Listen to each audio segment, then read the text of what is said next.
안녕하세요. 슬기로운 교회 생활 시즌3로 돌아온 이헌주 사무국장입니다. 지난 시간에는 교회 안에서 많이 일어나는 재정 문제 관련 한 이야기들을 함께 나누었는데요. 이번 시간에는 두 번째로 저희들에게 문의가 많은 정관 재정에 관련된 이야기 함께 나누도록 하겠습니다.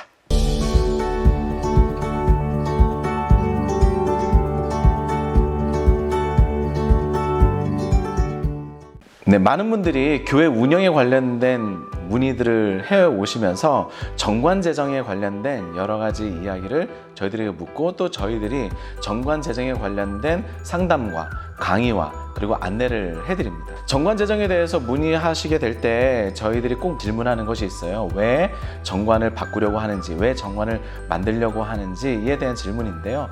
많은 분들이 이렇게 대답합니다. 첫 번째는 교회 문제가 발생됐을 때 이런 부분들을 처리하기가 너무 어렵더라.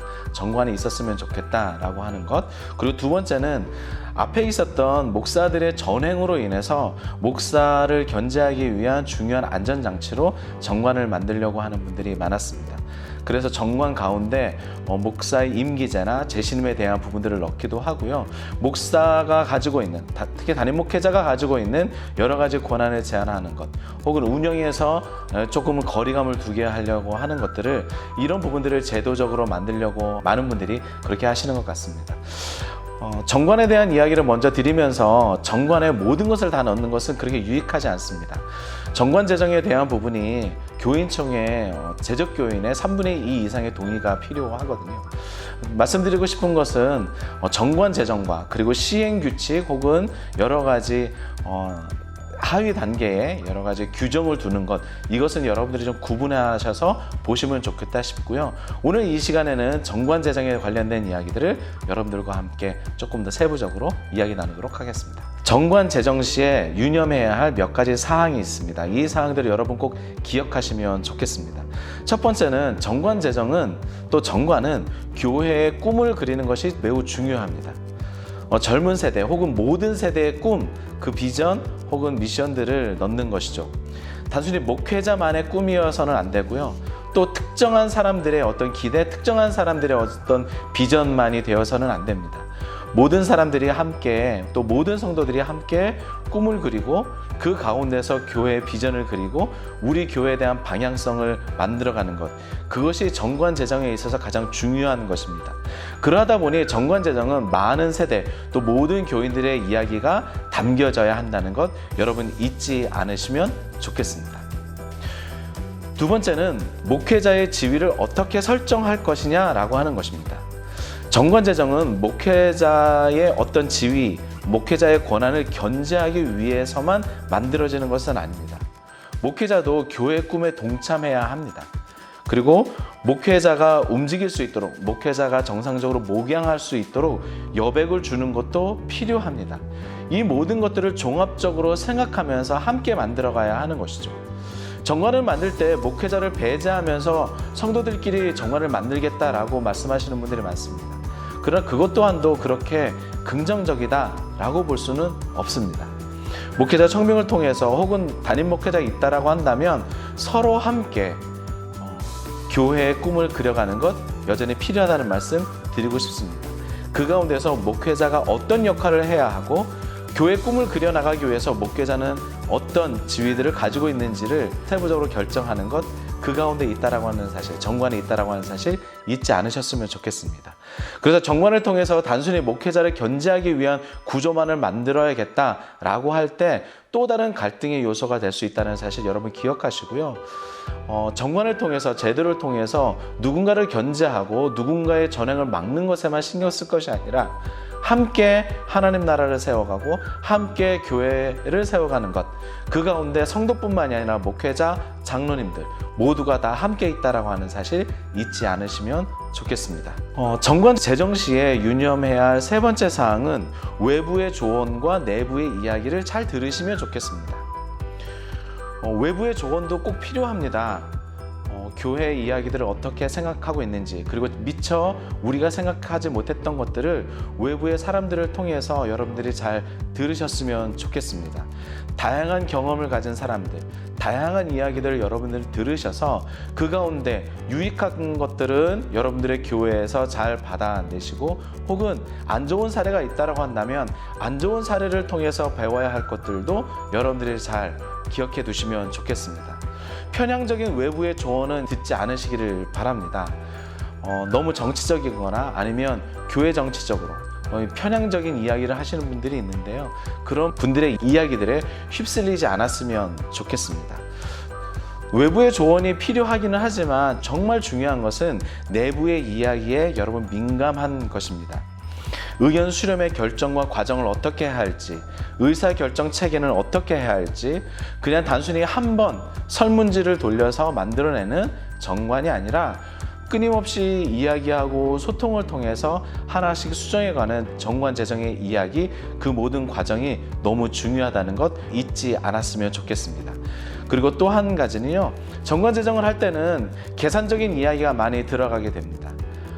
목회자는 목회자대로, 성도들은 성도들대로 정관 재정을 할 때 자기 자신의 이익을 위한 계산적인 생각들이 들어갈 때가 많은데요.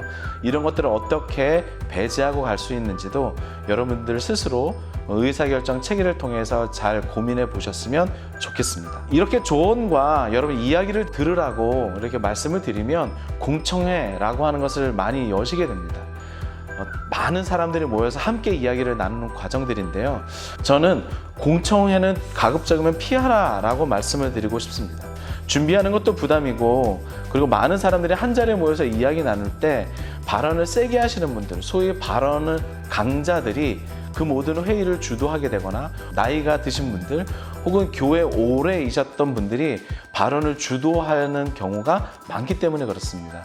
여러분 내부적으로 갖고 있는 소그룹 혹은 구역, 셀이라고 하는 이런 목양의 아주 기초 단계들을 여러분 잘 이용하셔서 의사결정 체계를 잘 만들어내시고, 그 소그룹 가운데서 나오는 이야기들을 또 대그룹에서 또 함께 이야기도 나누는 그런 과정들을 여러분들이 잘 활용할 수 있었으면 좋겠습니다. 많은 사람들이 한 자리에 모여서 서로 이야기를 하게 될 때 오히려 말하지 못하는 사람들이 이야기가 되어지고, 발언 강자를 통해서 발언이 약한 사람들이 오히려 소외될 수 있다는 사실도 여러분 기억할 수 있었으면 좋겠습니다. 정관 재정 시에 외부의 조언과 내부의 이야기를 잘 듣기 위해서 어떤 체계가 필요한지 여러분 먼저 고민해 보셨으면 좋겠습니다.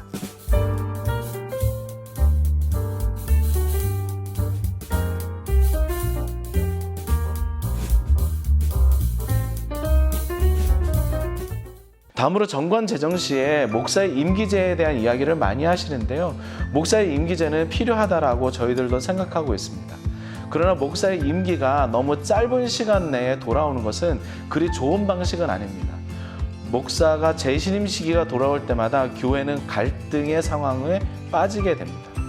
저희들이 안내해 드릴 때 최초의 목사가 청빙 시에는 3년, 그 이후로는 한 7년여의 시간을 두면 좋겠다라는 말씀을 드리고 있는데요. 이것 또한도 보편적으로 적용될 것은 아닙니다. 각 교회마다 나름대로의 목사의 임기에 대한 부분, 재신임에 대한 부분들을 설정하고, 다만 교회가 너무 무리되지 않게 하는 일들도 필요합니다. 목사의 임기제는 사실 목사들이 또 목회자들이 풀어야 할 숙제입니다. 왜 이런 규정을 만들려고 하는지에 대한 이해가 필요로 하고요. 목사의 직무에 대한 그 전문가로서의 그 소양도 저는 필요하다라고 생각합니다. 목사 스스로가 왜 이런 제도를 성도들이 요구하는지 좀 들여다보고, 또 그 가운데서 함께 이야기하고 함께 나아가야 할 방향들을 모색하는 일이 필요하다라고 생각합니다. 단순히 목회자들이 또 목사님들이 이런 부분은 필요 없어 라고 말하지 않았으면 좋겠습니다. 함께 고민하는 일들이 교회 안에 더 많았으면 좋겠습니다. 두 번째는요, 목사 임기제를 생각할 때마다 담임 목사, 위임 목사에 대한 또 여러 가지 이야기들을 성도님들도 잘 고민하고 생각해 주셨으면 좋겠습니다. 목사의 임기제는 성도에게 유리한 제도가 아닙니다. 성도가 목사를 판단하고 재신임을 결정하는 제도가 아니고요. 목회자도 성도가 가지고 있는 또 이 공동체가 함께 갈 수 있을지 고민하는 시기이기도 하거든요. 서로에게 그렇게 유익한 제도는 아닙니다. 불가피하게 결정하고 가야만 하지만 그런 이 모든 것 속에서 우리가 어떤 미래로 나아가야 할지, 어떻게 하나님 나라를 이루어갈지, 이런 고민 가운데 있는 하나의 불가피한 제도이지 이것이 모든 것을 다 해결해주는 제도는 아니다 라는 생각들도 성도님들이 가지고 계시면 좋겠다 싶습니다. 네, 정관제정에 대한 마지막 말씀은, 정관은 방향성에 관련된 이야기입니다. 너무 세세한 것까지 정관에 다 담을 필요도 없고, 또 정관에 세세한 것까지 다 담는 것이 이후로 어려움을 초래하기도 합니다. 그래서 세칙을 만들고 규정을 만드는 것이죠. 세부적 절차는 세칙과 규정을 따르는 것이 오히려 유익합니다.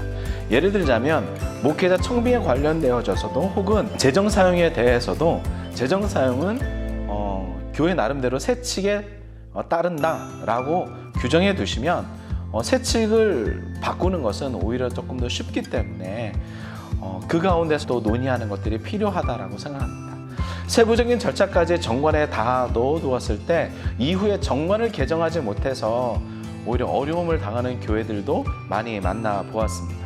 또 정관을 바꾸려고 하니 서두에 말씀드렸던 재적교인의 또 3분의 2가 안 되는 경우들이 발생돼서 어려움을 당하는 일들도 의외로 많았습니다. 여러분 꼭 기억할 수 있었으면 좋겠습니다. 정관은 방향성에 관련된 이야기다. 정관은 우리 교회가 어떤 꿈을 가지고 나아갈지에 대한 것을 기록하는 것이다 라는 것으로 조금은 가볍게, 그러나 많은 세대들의 이야기를 잘 담아내는 것이었으면 좋겠습니다. 정관의 내용을 너무 세칙화하면 다툼의 여지가 있고요. 그 가운데서 교회가 또 다른 갈등의 양상이 발생되기도 합니다. 말씀드렸던 것처럼 세칙의 내용이 정관에 오거나 정관에 담아야 할 것들이 세칙으로 갔을 때 어려움들을 초래할 수 있다는 것 여러분 꼭 기억해 주시고요. 그래서 여러분 또 교회개혁 실천연대 혹은 교회문제 상담소를 통해서 여러분들의 안내도 받으시고 강의도 들으시고, 그래서 함께 정말 교회의 꿈을 잘 담아낼 수 있는 정관 제정 잘 할 수 있었으면 좋겠다는 생각 또 여러분들에게 한 말씀 더 드립니다. 이 시간은 정관 제정에 관련된 이야기를 함께 나누었습니다. 이후에도 슬기로운 교회생활 시즌3 계속해서 저희들의 이야기 또 여러분들과 함께 이야기 나누도록 하겠습니다. 감사합니다.